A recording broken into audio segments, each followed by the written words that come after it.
sessions. This is a workshop session, Docker for JP developers. First of all, a few organizational things. This room has no additional audio, so speakers have to be loud, and they will try to do their best, but please be quiet.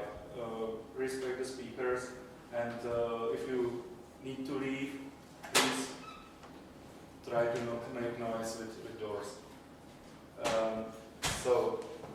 There will be no break in this session, so if you want to move some talk in a half of this workshop, again be quiet and check the clocks here for the right time. Few more generic things. We really want your feedback, so please give us a feedback about DevCon generally and this workshop. You can see some links to Twitter and to the feedback form on the back side of your leaflet, of your programs. And one more thing, there will be lightning sessions, and you can vote for your favorite one. The list of the sessions, of the lightning session proposals, is just before the D105 room, so just go to the D building and after the workshop, of course, and vote for your most favorite session. For this workshop, there are some materials on the USB. We have only limited set, and they are supposed to be for all the workshops, so you can take them and give us back the USB flash drive. So that's everything from organizational stuff. So I would like to introduce Rafael Benevides and George Gastaldi. They are both software engineers in JBoss project. Yeah. George is the project lead of JBoss Forge, and Rafael. Actually, JBoss developer materials lead. Okay. Docker master. So it's guys, it's all yours. And okay. Luck. Thank you. Okay, so thank you for coming. Today we'll introduce you to the world of Docker for Java EE developers. Who develops in Java EE in this room? Oh, cool, that's cool. Have you guys used Docker before? Okay, cool. So Rafael will start by giving the agenda. Okay, so this is what we will see. Probably people who have worked with Docker before should already be prepared to will be facing that the Docker basics will be something that they already had contact before. But this is what we will see. We will make an introduction of Docker. Then we'll see how to create an image and how to deploy Java EE applications to existing containers. And finally, we'll see how to how to run separated containers using Docker Compose. And finally, we will have 5 minutes for questions and answers. This material is available under this URL. You can access it on your machine. And once you access this URL, you will arrive on this page. It's exclusively prepared material for the DevConf. And this whole material would take approximately 3 hours to complete all of them, because it involves downloading the Docker image, it involves setting up your own machine. So since we just have 1 hour and a half and also, of course, that would be in these 3 hours would increase a lot if we download the image inside using Wi-Fi, using the conference network. So what I will propose to you is that I will show you, I will run the lab in my computer, and then in your home you can access your URL and do it yourself. If you have any questions, any doubt, you can send me an email, send me a Twitter. That handle is my Twitter account. This is the George Gastaldi's Twitter handle. So I will be very pleased to answer any questions that you have. Okay, so why I'm showing the structured IP here? It's mostly because I'm running local Docker registry here in my machine. So if we use Docker, we need to download the Docker image instead of downloading from the internet because of the Wi-Fi connection. We could download from my machine, okay, to speed up the process. But as I told you, we will not use this approach, okay? So first of all, this lab shows how to set up your environment. Of course, the first thing that you need is to install Docker. Actually, people who are running Linux, Windows, and Mac, Docker provides a tool called Docker Toolbox. Docker Toolbox comes with the Docker, will come with VirtualBox, will come with DocMachine and Docker Compose. Why is that? Who is running Linux here? Okay, and who is running Windows? And who is running Mac? Nobody? Okay. Essentially, Docker is a Linux technology. So it will run natively in Linux. So for people that use Mac as me, people who use Windows, to be able to run Linux containers, you will need to have a VirtualBox running the Docker daemon. So what Docker Toolbox does is to install the VirtualBox for you, to create a daemon running on your virtual machine, and that's how Docker makes possible to run Linux container inside VirtualBox. Okay, of course you need other tools like Java, the web browser, the Git client, and Maven. For people that use Linux, the VirtualBox is suggested just in case if you want to run a cluster of Docker containers, so you can simulate that you have many hosts, of course, using VirtualBox, but for Linux it's not necessary. Okay, and finally we have the instructions for Linux users how to get the DocMachine. And what DocMachine does is to be able to create these VirtualBox daemons. Okay, I will show you, this is just a setup, but showing what you need to do to run Docker. Finally, the Docker client, and we are ready to go. Okay, so let me give you an overview how Docker works. Docker is mostly composed of two parts, a client and a server. In a Linux, everything will be at the same machine. So, for example, when you run a Docker command, the basic command is docker run and the name of the image.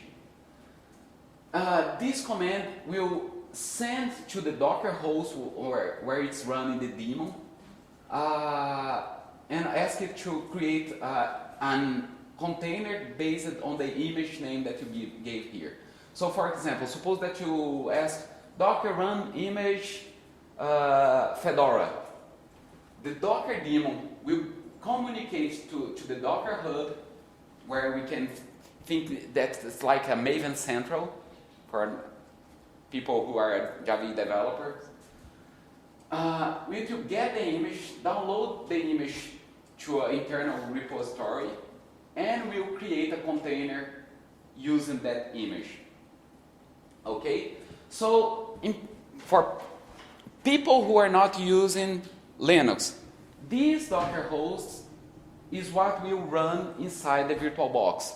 Just VirtualBox? No, I can have, with DocMachine, which is a tool used to create a Docker host, I can create a Docker host in the cloud, for example. I can create a Docker host inside Amazon, inside Microsoft Azure. I can create a Docker host in other hosts, in a server running inside my network. So this is the basic architecture of Docker. So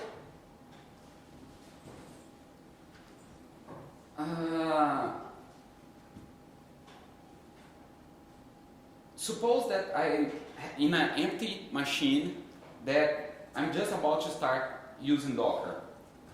With the DocMachine, as I said, I can create the Docker host. What I need to do, by the way, let me increase the font size here.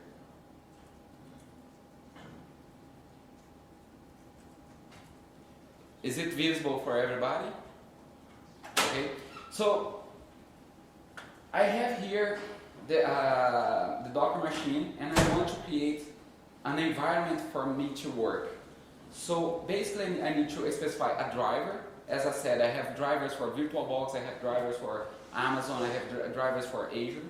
So I want to create a Docker host in my VirtualBox. By the way, specifying the command create VirtualBox. And I'll give it a name, for example, lab. When I do that, remember, this is just for people that are not using Linux. It will download the a boot Docker, which is a Linux image, and are you sure that the content of that USB disk is the right one? It's assumed that it's from the free AI. Well, the content of there is a OVA file with. No, I have another one. Yeah. The content on my USB flash disk is not the same as you showed. Yesterday we had some troubles with the USB drives. So if yours is broken, please take another one. Sorry for that. If you don't see all the files there, I see completely different files. So yeah. You see just free IPA, right? Yeah. Sorry. Okay, so when you run this command, DocMachine create VirtualBox, it will download a Linux image and create a virtual machine for you running already the Docker daemon. Okay, I'm canceling it because I have a Docker machine created in here. With Docker machine, you can also list the existing machines. So if I do a Docker machine ls here, you'll see I have a default and I have a structure machine where I have already my image already downloaded. And how can I say to the Docker client which host should I use? Well, DocMachine makes that easy for me using the DocMachine env command. So, for example, I will use here a structure machine, and it will return for me the existing the environment variables to connect to that specific machine. So, for example, DocMachine and structure machine, I should create an environment variable using Docker host and the path for the certificate, because the Docker machine have the Docker host needs a digital certificate from the client to be able to make the communication.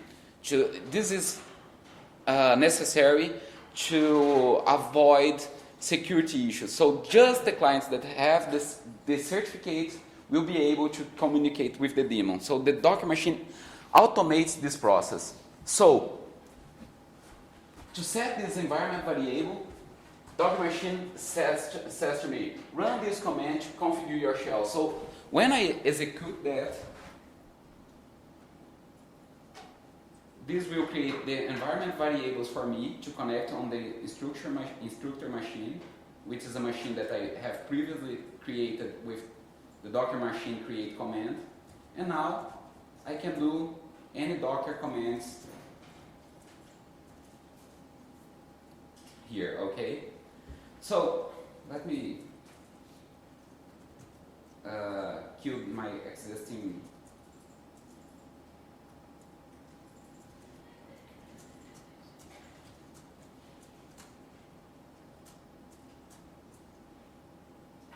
just dropping my existing containers so we can start with empty containers.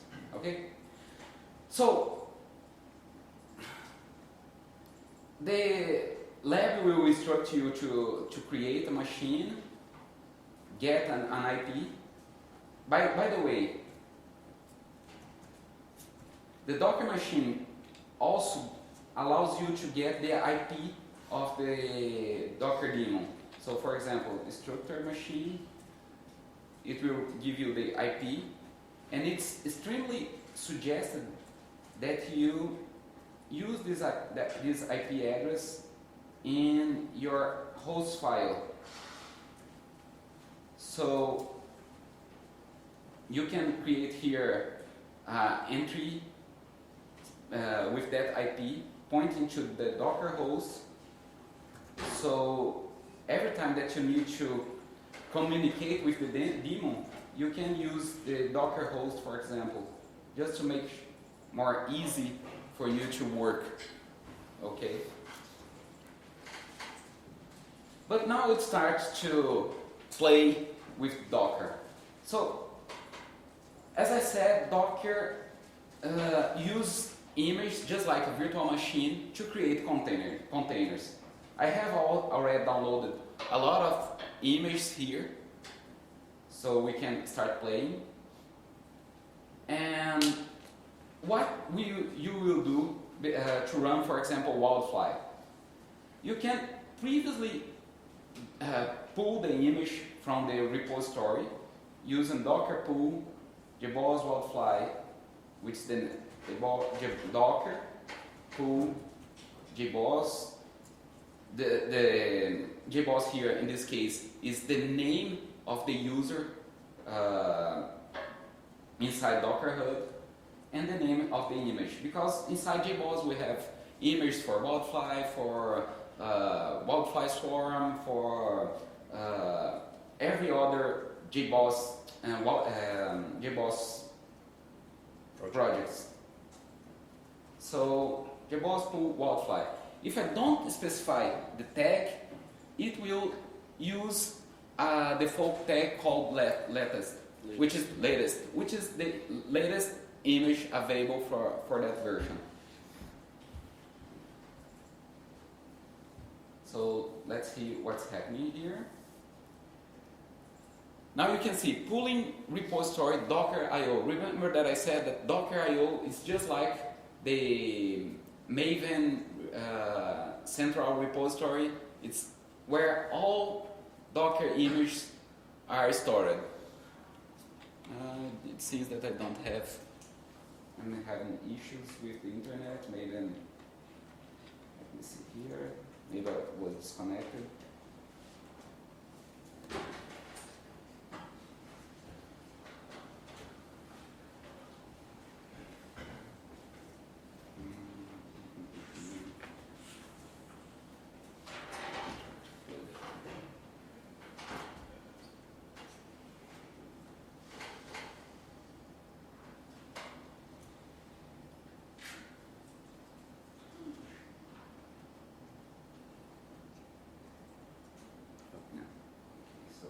I need to stop my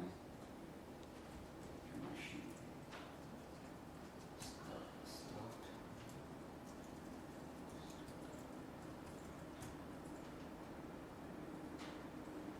I'm stopping the structure machine because I just plugged the cable instead of the Wi-Fi, and it changed my network. And this machine here needs to update the IP and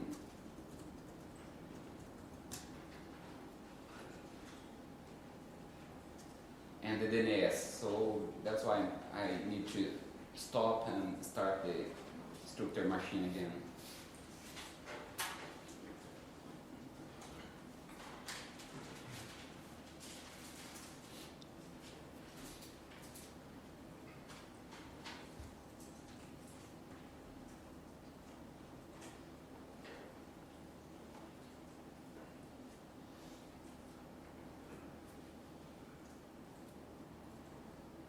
So as you can see here, the machine can have a new IP address, so it suggests me to run the Docker machine name command to get the new IP in the environment variable.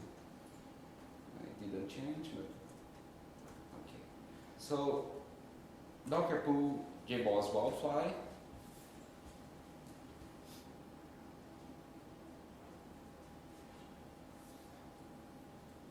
And now this command, remember, this is the client.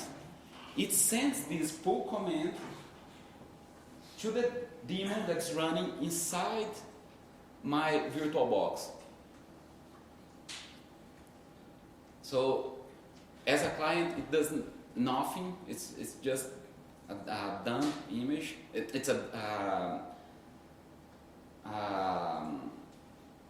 doesn't have any intelligence. Everything is made by the daemon that's running inside the Docker daemon. So as you can see here, it's saying that's pulling a file system layer. Why this image have a lot of layers? Because this is something that made Docker so popular. I will show you here the contents of the wildfly image. The wildfly image is layered because it has a wildfly that was built in top of an image called JBoss base JDK, which contains just the JDK, which was built on top of another image that has the CentOS Linux that was built on top of image that has the boot file system and the kernel. We can see that taking a look on the source code of this image. So, for example, if I open that JBoss wildfly, inside we'll see that the Docker file that creates that image. We'll see how to create this Docker file, and we can see here that this wildfly image, the base layer of it is an image called base JDK.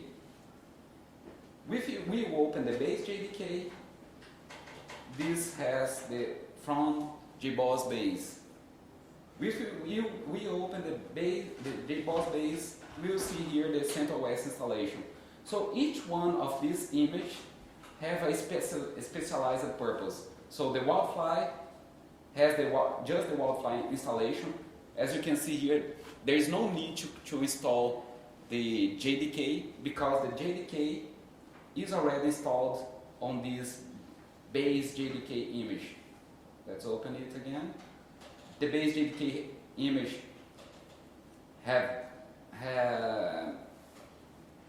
only the installation of the JDK, and the base image just added a user called JBoss and does not need to worry about the CentOS installation, which was made in another image.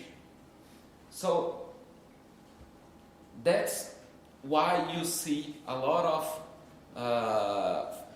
file system layers being downloaded. Okay, so how do you run this image now that we have this image locally? We can run Docker image to see the list of all images. What I need to do is specify the run command. So this is the very basic of Docker. Docker run the name of the image, JBoss Wildfly. But there are some flags that it's important to specify. There is the flag -i, which will instruct to run this container in interactive mode, which means that I can interact with this container. And I need also to specify a terminal. So when I do docker run -it and the image, it will create a container with that Wildfly 10 being executed. Now, a question: where is this container running? Is it running on my native laptop, or is it running inside my Docker host, where it's running the Docker daemon? Who can answer that? Who answered? Yeah. Exactly. Inside the Docker host. That's why people play baseball. Yeah. Okay.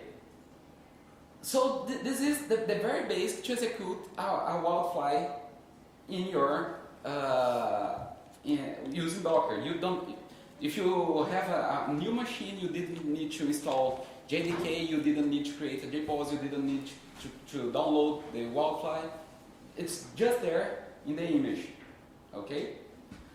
And now, if I do a Ctrl+C, which will stop the container because I run it using interactive mode, so it accepts commands from my terminal. Okay. Now the most we don't want to run this Wildfly in an interactive mode most of the time, because anybody can go here and kill the process with a Ctrl+C. We want to run that in background. In Docker, this is called detached mode, where I'm detaching the container from my terminal. So instead of using the -it, I will use -d, which is detached. And it's a good practice to give the container a name. So I can specify here name my Wildfly using the -- name. So Docker run detached mode, giving the name my Wildfly for this image. So now I'm not seeing the container being executed because it's detached.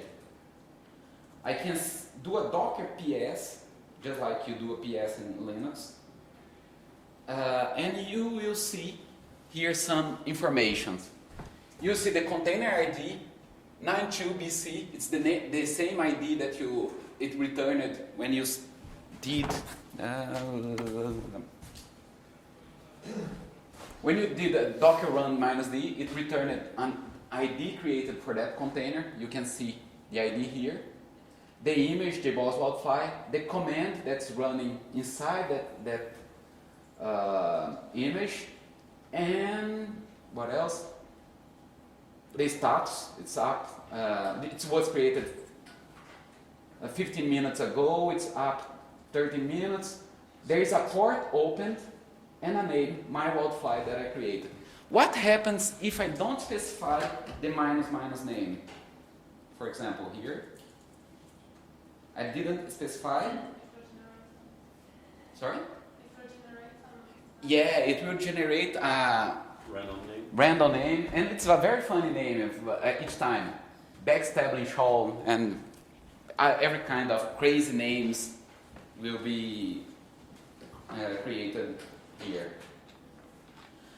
So, why this name is so important? Because if I need to interact with this container, which is detached, for example, I want to see the logs of this container. I can do docker logs, my wildfly.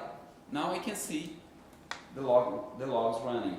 Or docker logs -f, and it will keep tailing the logs. Okay. And I also can use to stop the container. So docker stop. I have that other name that was created for me. Or I can stop my wildfly. What happens if I stop the container? Well, as the name says, it's stopped. And if I do a docker ps, it's not there anymore. So what will happen if I try to run this command again using the same name? It will say for me that this name already exists. It's conflict. The name of wildfly already exists. So that's an important concept. If I do a docker ps, I can't see it because it's not active, but it is still there. If I do a docker ps -a, which means all, I can see the previously created containers. So where is it? Let me see. My wildfly is here. It was created 3 minutes ago. Okay. So if you want to start this container, you can do a docker start my wildfly, and we will execute it again.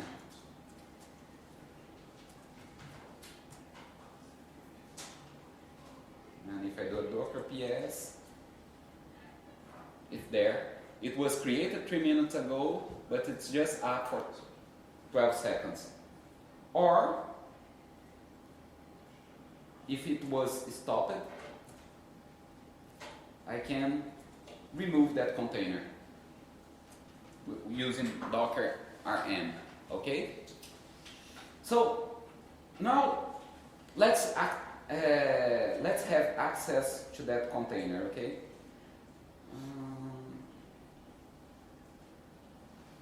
So let me start here. Detached mode, name my wildfly, and boss wildfly. If I do a docker ps, there is an important information for me. It says here that there is a port 8080, which is the default port of wildfly, being as it's there as port.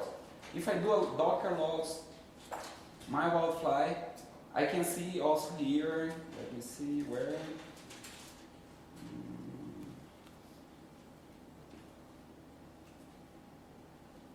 that undertone HTTP is listening on port 8080. So what can I do to access this docker, this wildfly? Will I use localhost 8080? No, because it's running where? It's running inside the VirtualBox, in my case.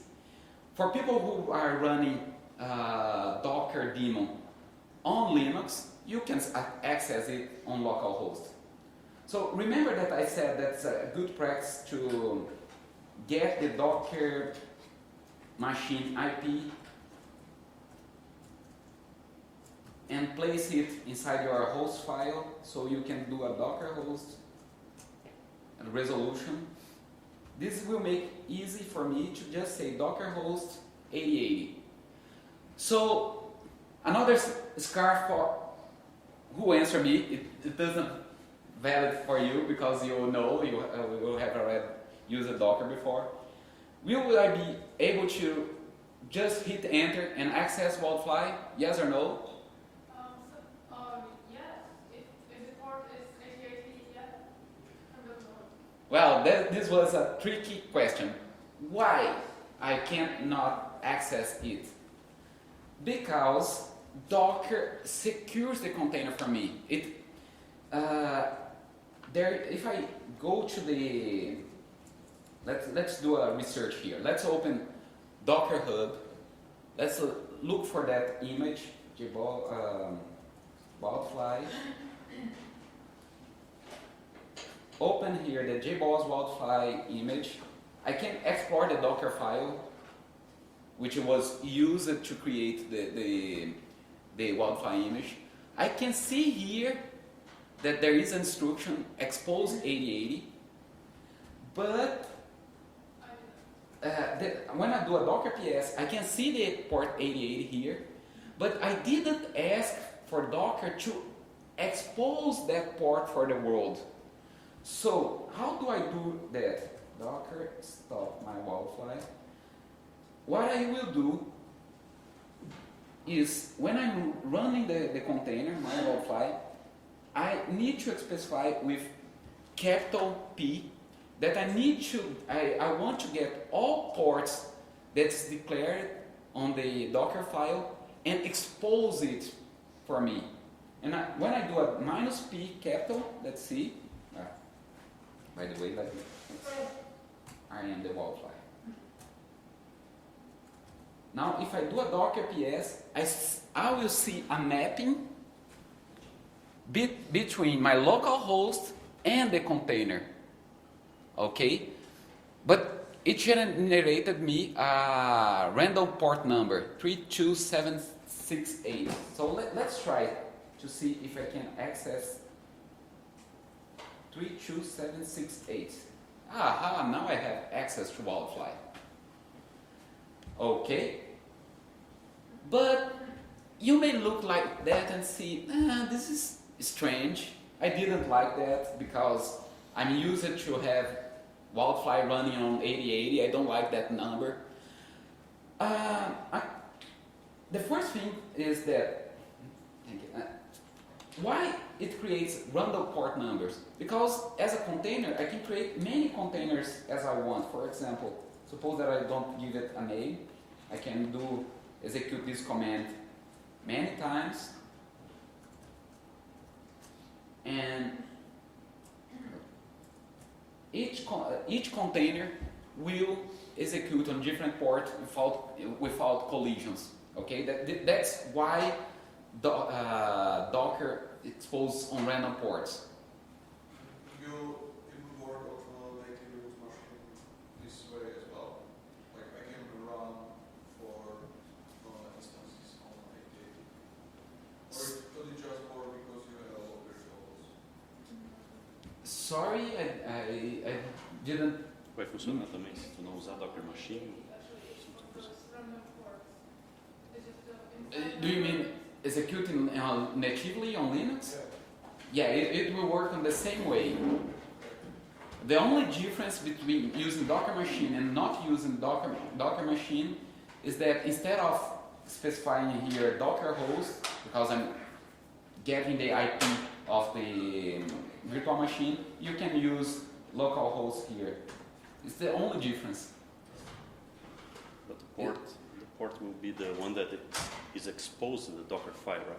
Yeah, it will get the information from the Docker file, from the expose, And with the capital P, it will create random ports to access it. Was I? Thank you. Okay, so let's kill all these containers. Sorry. So you basically said that those ports, like 32711 on localhost, are mapped to 8080 On the container, yes. So but what does that mean? There are 4 containers, There are 4 containers because I executed many times. and each of them is running on 8080. Yeah, they're mapped to the internal port. When Docker runs as a container, you have like a virtual machine, and it exposes internally the 8080 port. But for the host or whoever access where the Docker container is running, it is exposed as that random port. So the only way to access is through the new port, and that will redirect to the 88 that is defined internally in the wildfly image. Okay, so this works that way because as I can execute, as I told you, I can execute many containers and there won't be port collision. If you run Docker native and you don't specify the -p, it will by default use the exposed port. It will try to bind to the 8080 port. Is that right? Or not? Do you mean if I don't specify Yeah. the minus p? If you don't run in DocMachine, if you run native, the Docker host as localhost, and you don't specify a port. You won't have access. Oh, okay. That's what happened here. Even with using DocMachine locally, it won't work because it's a kind of security constraint. I need to specify that those ports that are available, I want to expose them to the outside world of the container. Well, but as I said, this seems odd for me. I don't like that port number. So it may raise a question. Can I specify the port myself? Yes, I can. So instead of the capital P, where I say get all ports that are on the expose, get that and create random ports for me, I can specify with lowercase p the local port that I want to expose and the port of the container. This is how I create a mapping myself of that container. So if I run that and It's on Docker host. oh yes, thank you. Docker host 88. Now I can have access on the port 88 because I specified that I want to run that container, mapping the port 8080 to the port 8080 of the container. Is that clear or is that okay? Question. What happened? I have 2 containers, and I try To run both, assign the same port. it will tell me that there is a port conflict. Yeah. The ports already being allocated. Okay. So for purpose of have escalation to scale your containers, it's very important to you to not specify the port and use a load balancer that will recognize those ports and do the load balance between them. Okay, so let's see what else. Hmm?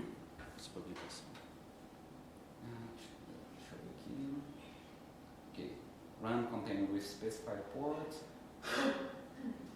Okay, now some tricky commands.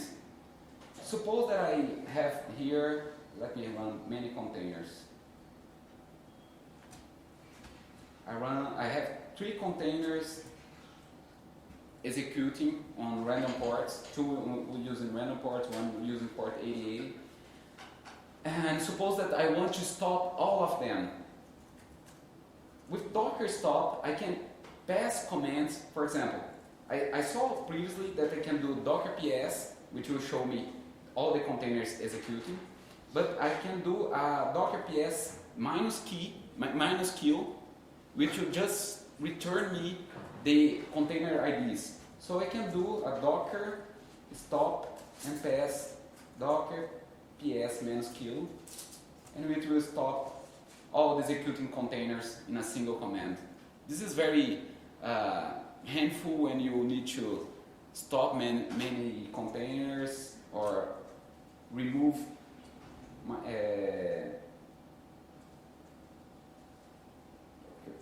PS minus IAQ. When you need to remove all containers in a single command instead of specifying 101. Okay? So, now, sorry. Is there also some kind of command to get those random ports? Because when I run like in Jenkins, I run the Docker container for each branch, I need to get back those ports. So how do I get it? To get the existing exposed ports, well, when you run the Docker without specifying the ports, it will show you the ports available in the Docker PS. So I have to grab it somehow? It's just like... You can do it. You can look, for example, in the image. So let's get Jenkins.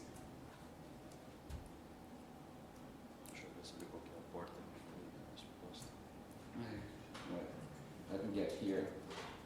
The official image of Jenkins.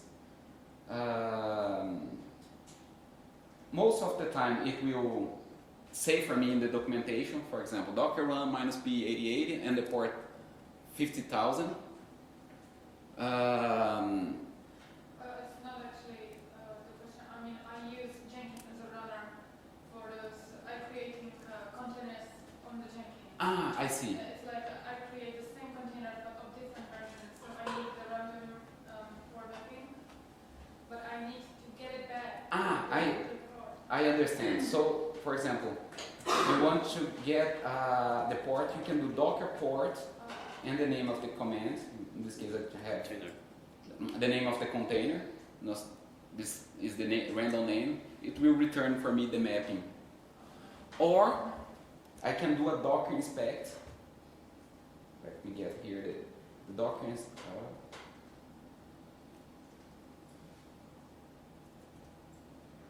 You can use this complex command here to get the port, for example.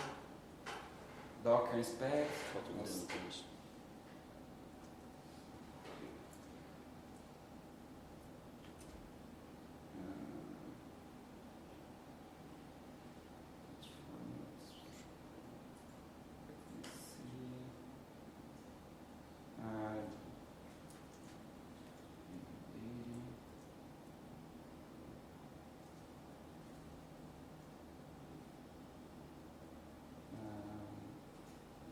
I need to here.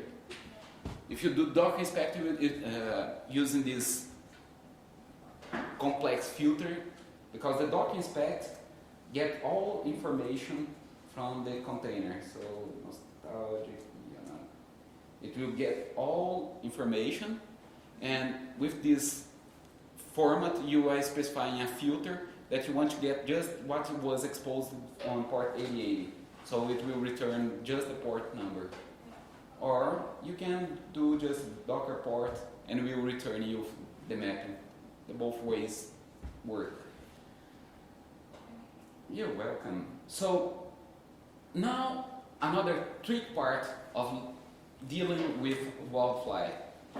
The default image exposes me the port 8080, but I need to have access to the administration of Wildfly. And that doesn't exist on the default image. So in this case, I believe believe that the image was created that way for security purpose. So if you want to have access to the administration, you have to create an image yourself that will add an administrative user and expose the port 9990.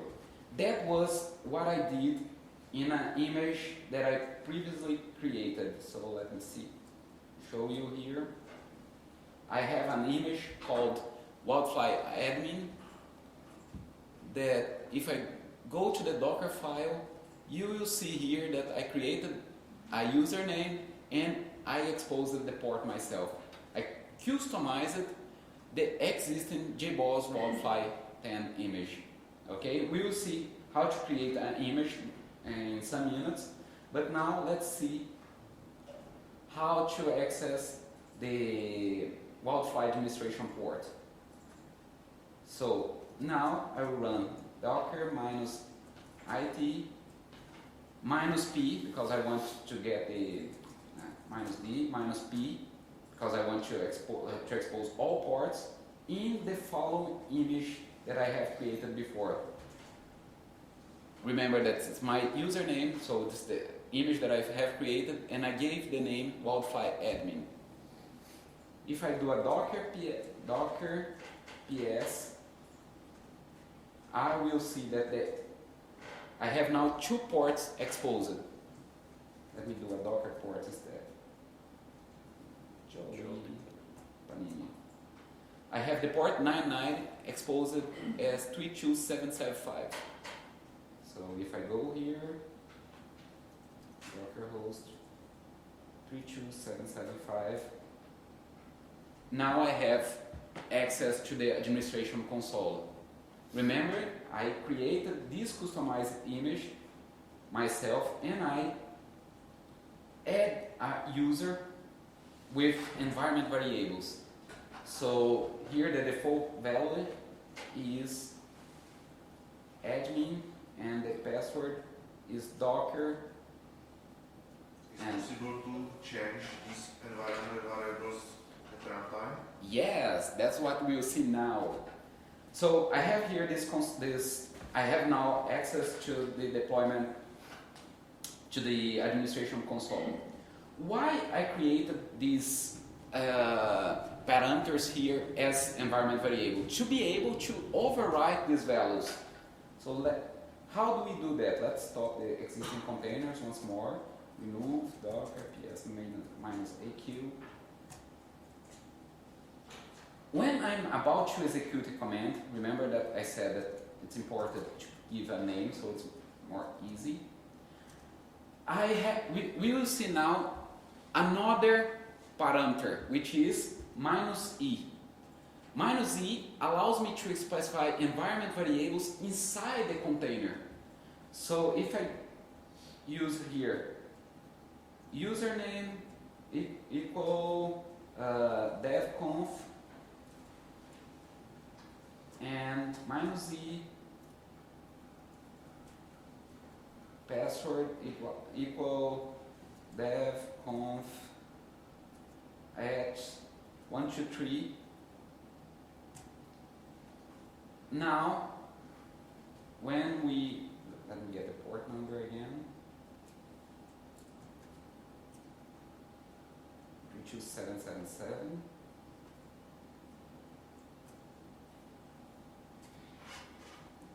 devconf at 123.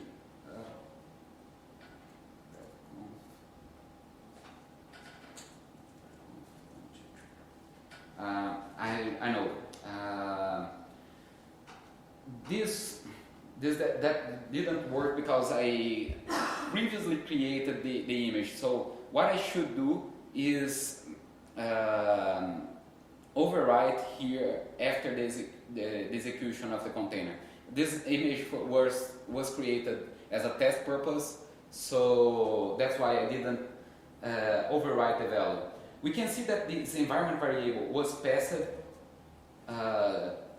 to the container by logging inside the container. How can I do that? Well, Docker run creates a new container, but I want to log in inside this existing container here, my wildfly. So instead of do a Docker run, I can do a Docker exec minus IT and the name of the container and the process that I want to start inside the container, in this case bash. So I'm executing bash inside this container. So I'm inside the container now. I can do a echo, for example, echo username. I have here the environment variables that was passed, but I should overwrite here after the execution of the container. This is crafted in the image. That's why it didn't work. Okay, but the way to overwrite values inside the image is passing it using environment variables. Okay, that's good to see that, and so I can change it later. Okay, so this is the very basic of Docker. We saw how to expose ports, how to run it in detached mode, how to execute new process inside the image, how to pass environment variables to it. Now we will see how to create our own image. Well, to create our own image, we will create a Docker file, as we saw here in many examples. So for example, let me create here my image. Every Docker image has to, every Docker image source has to have this name, Docker file. So there are just few commands to create an image. Basically, you will specify the from, which is the base image that you want to create. For example, suppose that you want to use the existing wildfly image. And now you can use any of these, copy, env, run, cmd, and expose, to create your own image. For example, suppose that you want to add an application. Let me get an application here on my path.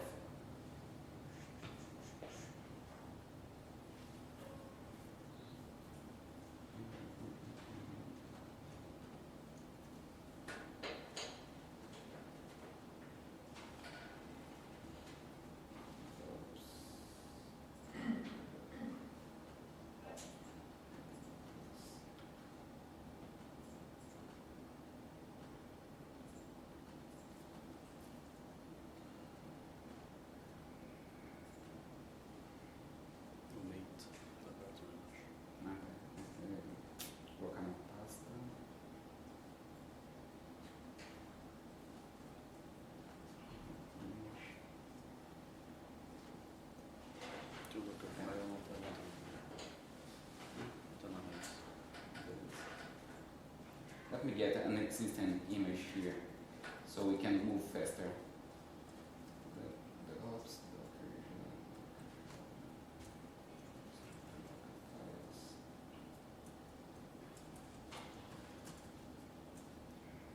This is an example.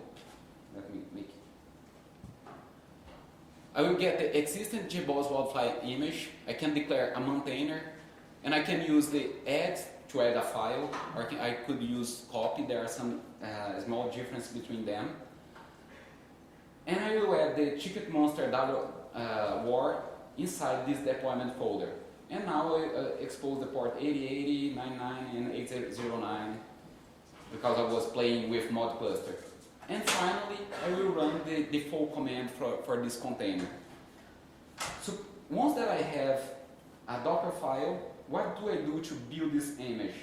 I will do a Docker build and specify a tag for, so suppose that I want to give it my wildfly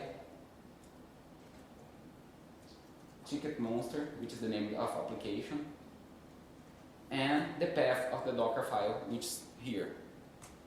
When I do that, it will execute all these commands in an intermediate file system. That's why when you are creating a command, you see different file system being created. And finally, we have the image, my wildfly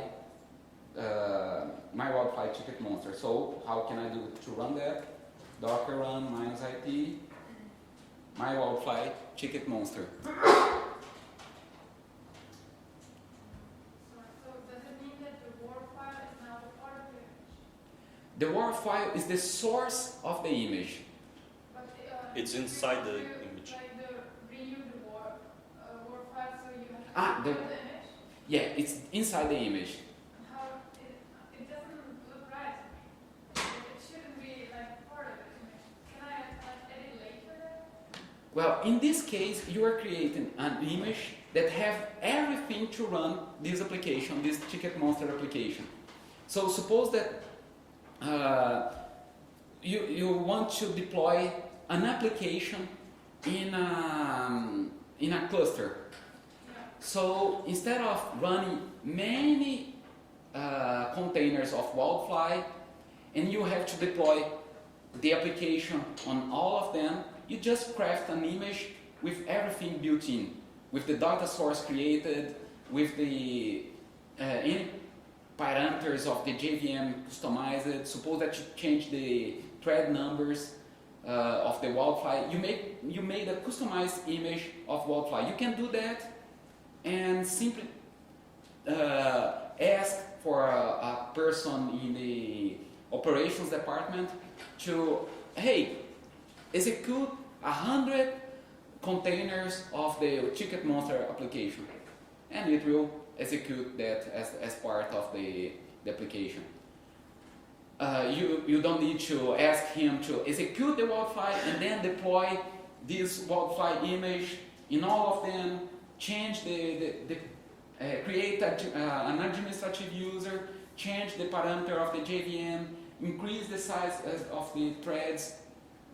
Everything that you should do, prepare your image to be executed, should be made inside the image. That's how you guarantee that the container that you execute in the development environment is the same one that will be tested, and it's the same one that will land in the production. You don't need to worry that they are different, because everything's there. That's the purpose of a container. So when you imagine a container, it's something that you can put everything inside, and that's the purpose. That's why you are instructed to have an application inside the image. Okay? How do you deal with continuous development in such environment? Continuous Continuous delivery? Yeah, continuous delivery, continuous development. Well, there is an initiative called Fabricate. Let me show you here. It's a Fabricate, which is a project from Red Hat, which has a continuous pipeline. It gets the source of your project, creates an image, and it allows you to propagate this image between environments. So I suggest you to get a look in this project, because this automates the process of continuous delivery. So as you can see here, let me get.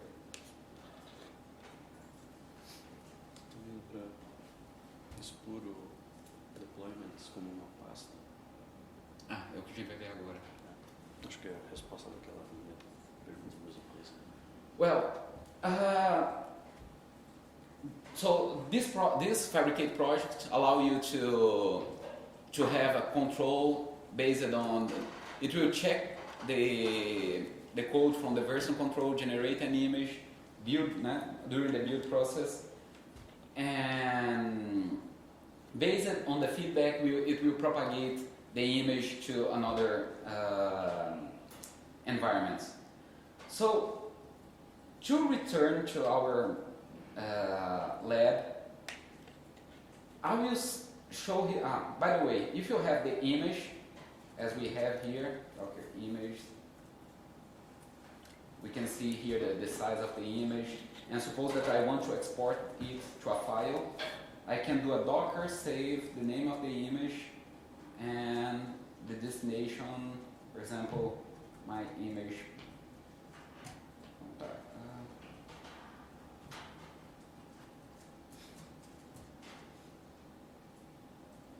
It will export the image. Suppose that you want to send that image to place it in a Dropbox or in a pen drive to send it to another person or in a network drive.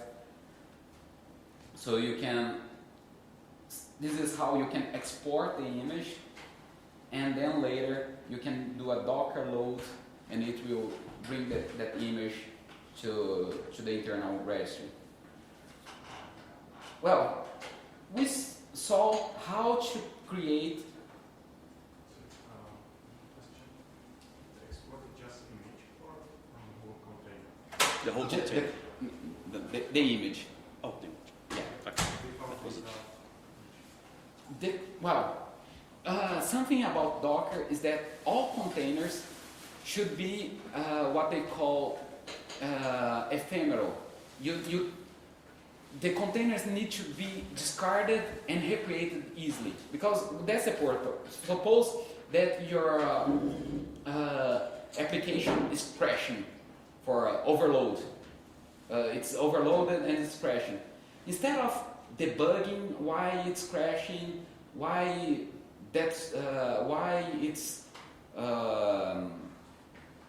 there is an issue with that container, just discard that container and run a new image.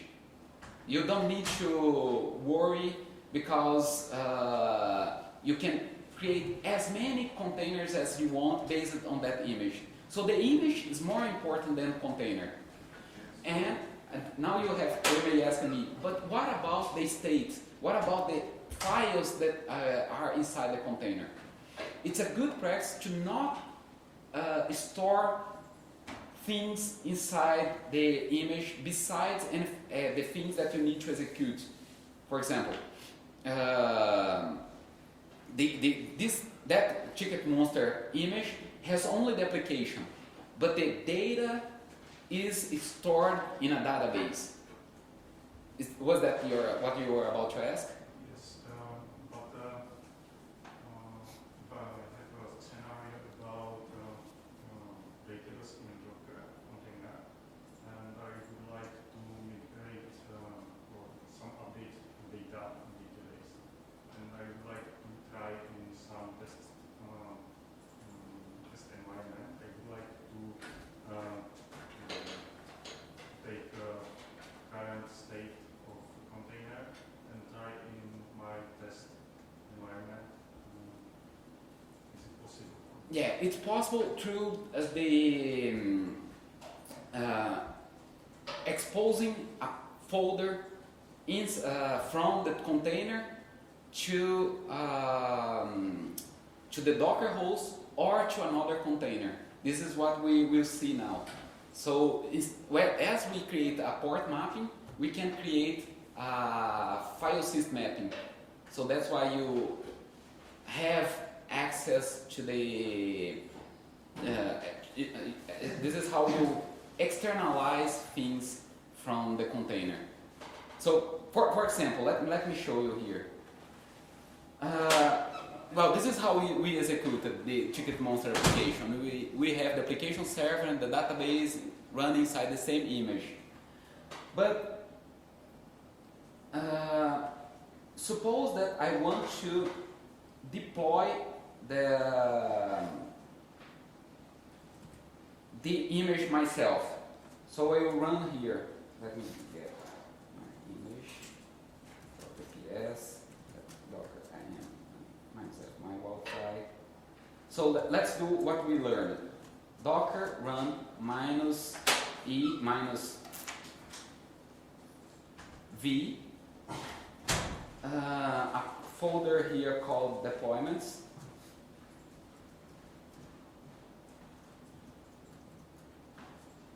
And I will map here to the port that we get here.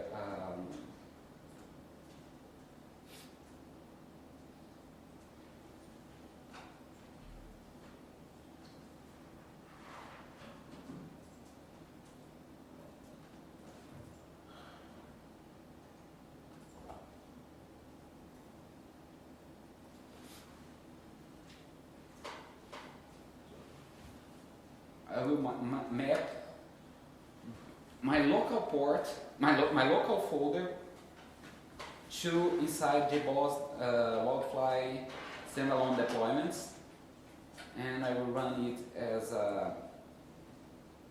in detached mode with name my Wildfly, and I run the JBoss base Wildfly image. Okay.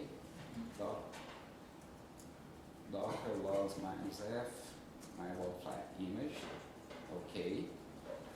And I can see here that it created a deployment folder. So let's keep it running, the log. This deployment folder is mapped to inside the container, so I can simply move the application to inside this folder. I believe that's what she asked, right? You mean you want to update your application without stop? Yeah. So this is how I could also do, is to have a mapping between the container and the file system. Okay. So now that we know how to run a container with the application inside it, and how to run application with where we can deploy the application inside the container using the mapping between the folder and the container, we will see how to execute two containers interacting between them, having a database and an application talking to the database, and this database is running as a container.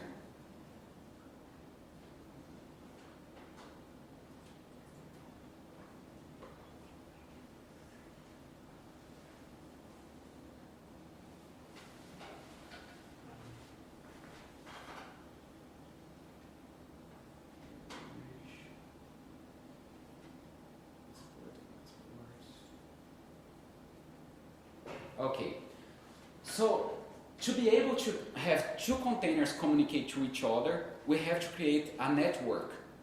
Because with Docker, since the version 1.9, we can also have isolated networks to create a container. So with Docker networks command, network in singular, we can do ls, which will show me the default networks, but I can also create a network that I can give a name, for example, mynet. So let's run, for example, a Postgres. So let me copy the command here and explain you. Minus name, db, detached mode, I'm exposing the port 5432, and I'm now specifying the network that I want to attach that container. And this is, remember what I tried to show you in the Wildfly admin? This is how I can specify or overwrite the username and password in this image. Of course, I need to fix my image just to be able to specify an administrative user. And I'm specifying here the Postgres username and password, and the base image is Postgres. Okay, now I have running the DB, the Postgres as a container, and I will need now to execute a another container pointing to that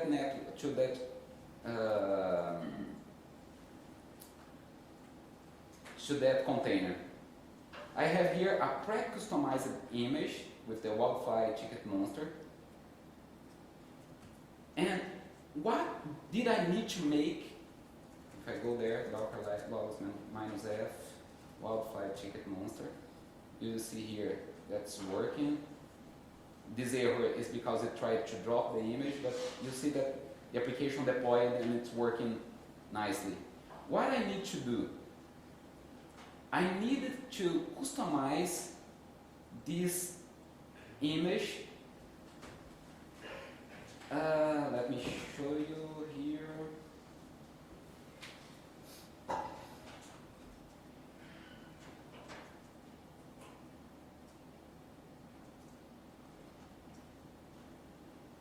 When I'm creating this image here, you can see that before deploying the application, I executed a shell script that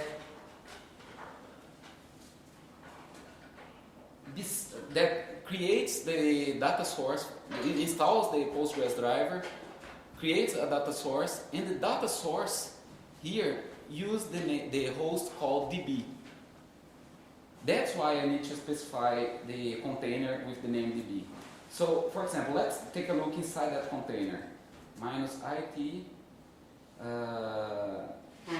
wildfire ticket monster bash.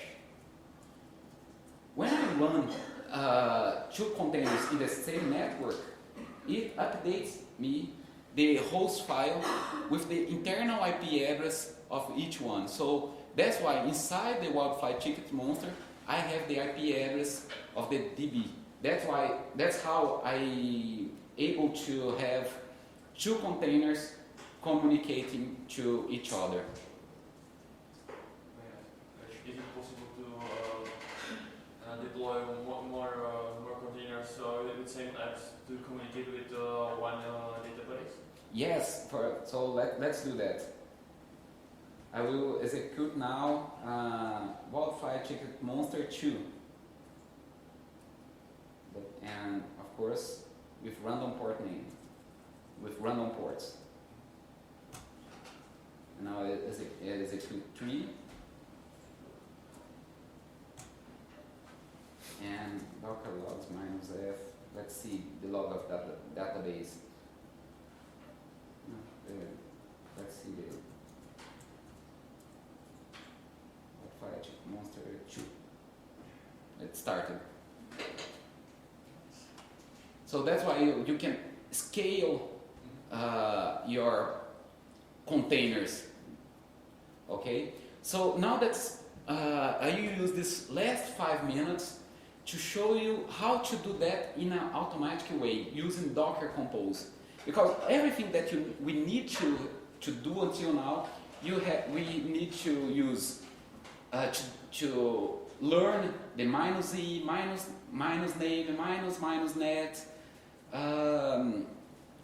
-v to specify the volume, and sometimes it's critical for us to have all those information in the console. So let me queue the containers here. Docker -f docker yes -iq.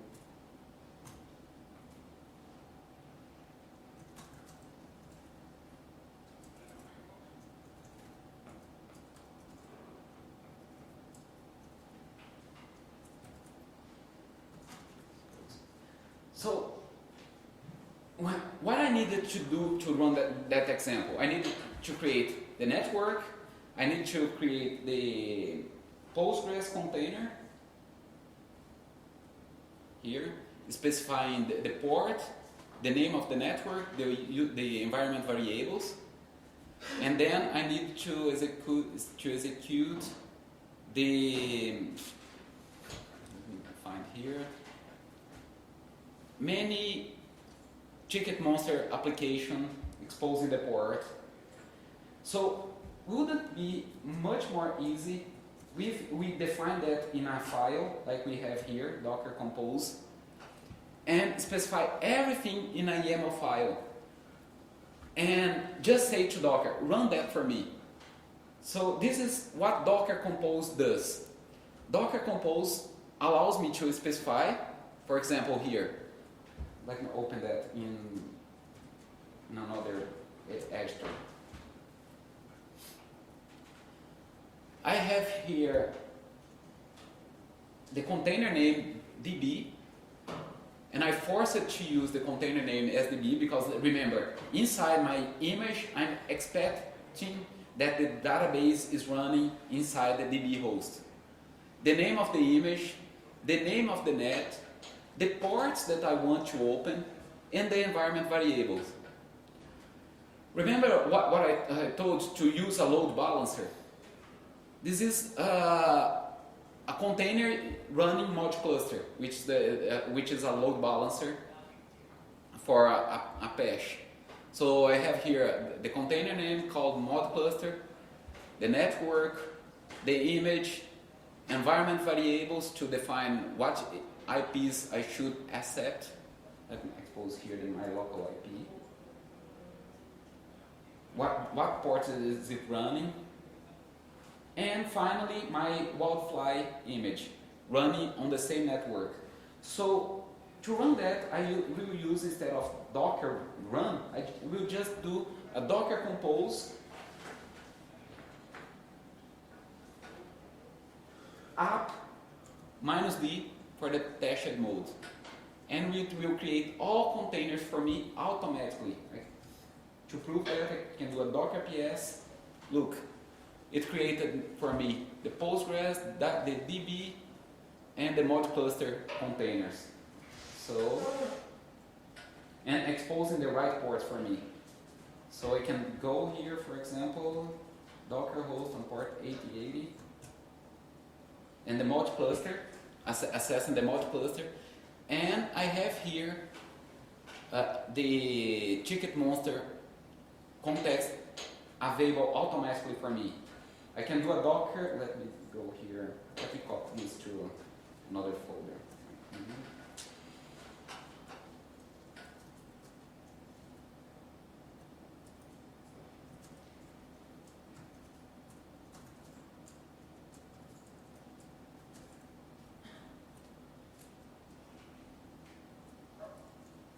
I can do a Docker compose PS.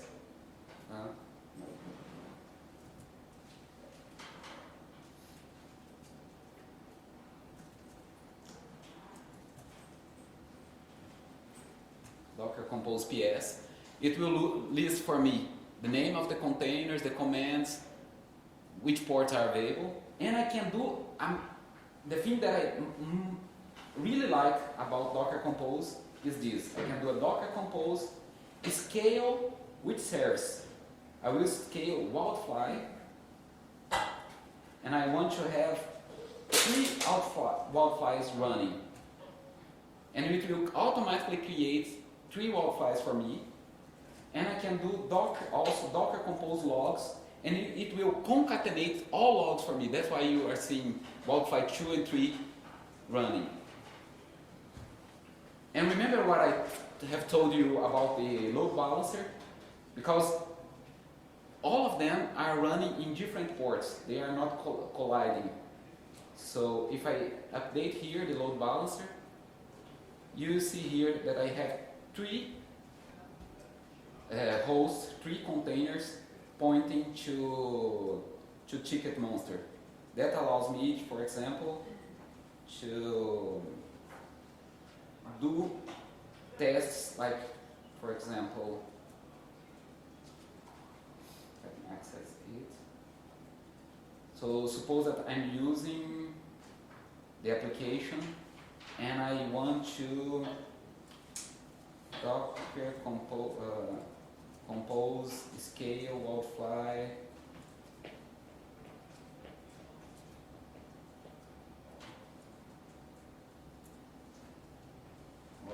draw 2. I'm stopping one, and I can, for example, try my application and see if it was not affected, if the load balancer is working and the application was not affected. Of course, I need to events. I need to check it. Well, but as you can see here, I reduced the name of wildfly, and now I just have 2 wildflies in my load balancer. Okay, so Docker Compose is definitely the way to scale your application. So now we have 5 minutes, or no, we don't have 5 minutes. Questions? Are you using these settings also on production with Dockerizing database? No, for database, I really don't recommend to use a container in production, because, as I said, it should be ephemeral. I should just drop and recreate, and I should keep the data out of the container. I have similar question. I'm working on document management system, which is supposed to store files on local hard drive or some storage. What is best practice for doing it in Docker? Well, they suggest, I did here mapping a local volume in my computer. They suggest to map that to other container. Instead of using -v, use minus volume from, I think that's the right switch, to store the image in other container, because with Docker cluster I can have that the Docker daemons spread in the network, so I can't rely that just one machine holds the volume. So Docker allows you to specify a Docker container just to store just to store information. That's the recommended way. So I think it was the last question. I think there was kind of 4 most active participants. This guy, I think. Yes. And that and lady the over girl. there. Definitely.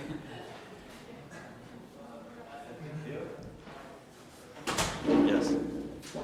And guys, thank you. If you have any questions, please don't hesitate in contacting us.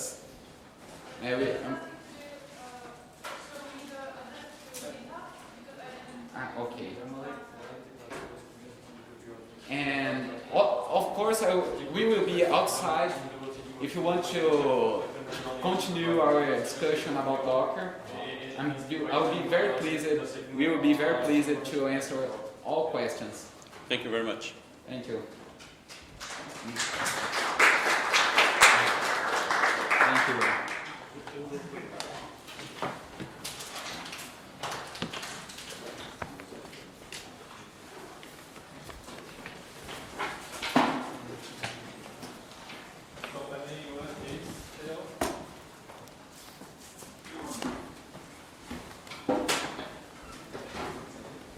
Hey, you're Martin, right?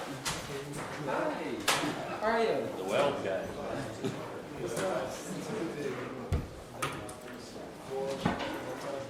Yeah, unfortunately we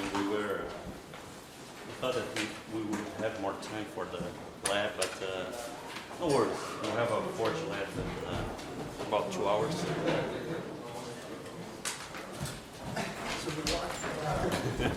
Okay? Bye-bye. Thank you.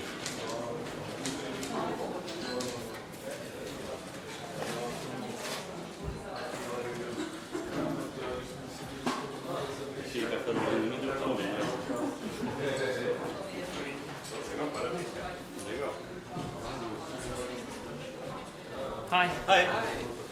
How are you? Is this your clicker or is that the... No, it's okay. Fantastic.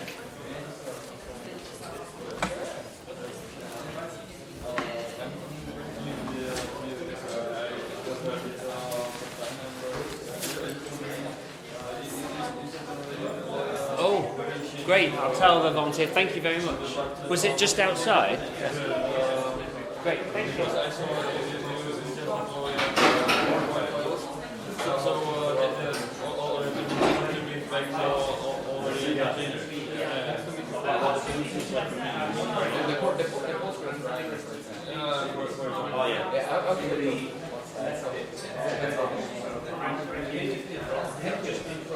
For that, you need to create another document. I'll just get set up. Thank you. See you later. This place, This, yeah, this collection. fantastic.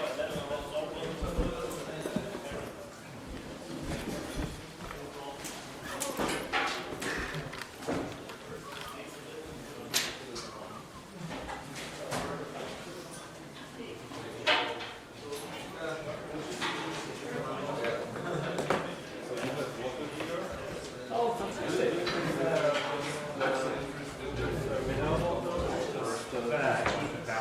Okay, well, we'll try. With bubbles or no? No, that's fine. It's not working. You need to distribute the USB sticks or something. I don't. I've got it all on GitHub. If you want to use it, is that okay or not?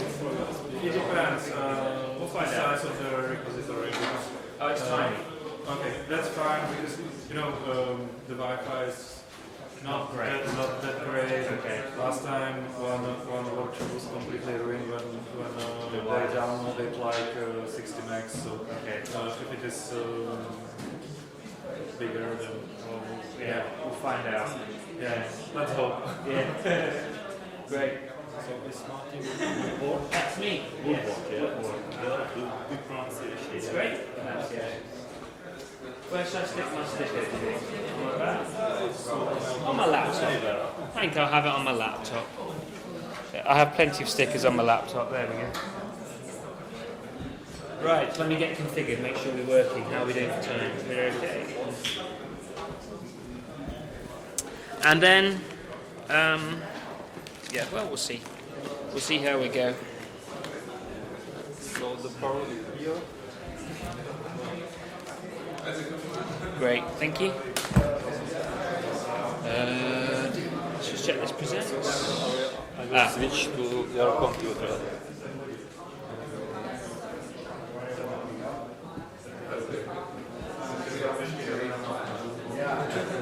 Fantastic.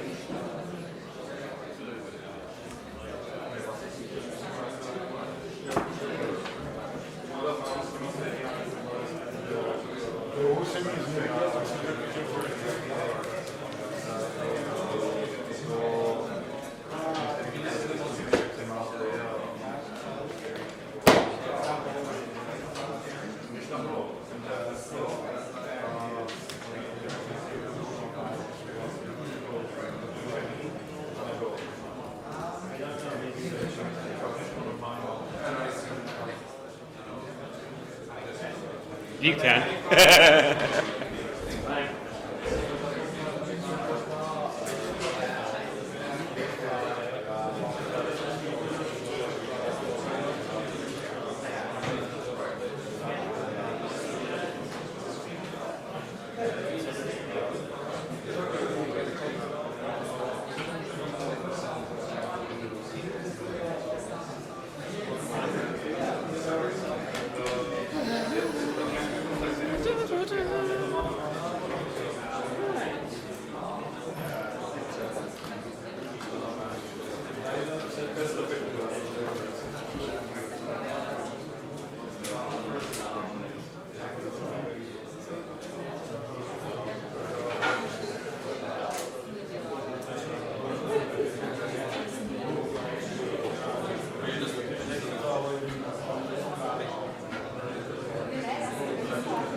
Hi. Yeah, it's nice. Great. Are you my Kerberos guys? Yes, we are. Good to meet you. Well, don't feel like you have to sit in this session if this is boring for you. I can find you afterwards over. Yes. We can go to the actual. Yeah.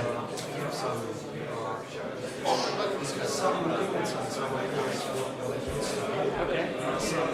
Sharing? Yeah. Let's see.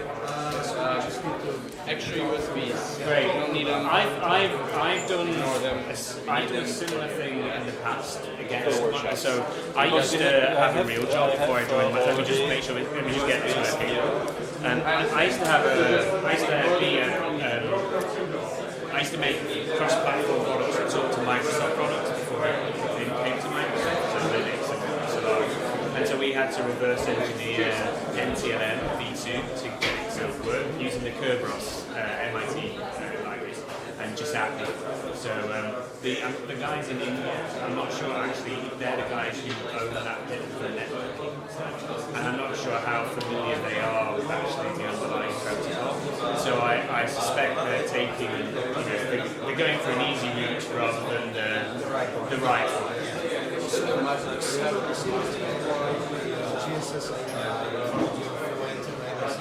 Brilliant. So it's yeah, they shouldn't do anything. They should okay. just use us. That's the answer I like. yeah. So we need to figure out with them what's the current setup. Yeah.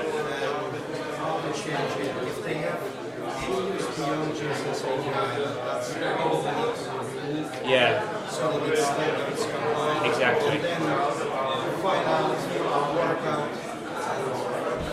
Yeah. You will need to. It may sound very strange. You will need to help us educate our developers on that protocol because developers. Okay, great. Because a lot of them, it's invisible to them. You know what I mean? So somebody better than decades. We know. Yeah, exactly. Well, as you know, NTLM is just the same protocol over HTTP. So, but so you have to reverse engineer it, did you, before the protocol got? Now there's the document. Yeah, exactly. Oh, really? I'm just making sure I don't use the presenter view. I'm trying to remember how I don't. Hey, how are you? I'd like to introduce myself. I'm Riley Walker. Hi. Exchange a couple emails. Yes, thank you. Martin, I was wondering, is someone from Microsoft here with you today, Daniel, or some of the evangelists from Prague? I'm not sure if some of the evangelists are here. I'll find out. I've literally only just got here. Okay. So I will find out. But yeah, if you come and grab me Just a later couple on. people were interested in talking to them. Okay. So I was like, yeah, I'll find them and I'll let them know. So. Well, get them to talk to me in the meantime, but I'll try and find them. Sure, I will. Yeah. Martin, do you need a break or will you continue without any break? Let's see how it goes. I would like to continue without a break if it works. Yes. But feel free to people just walk in and out. I'll be sitting there and I will show you 10 minutes, right 15 minutes before the end. Yeah, fantastic.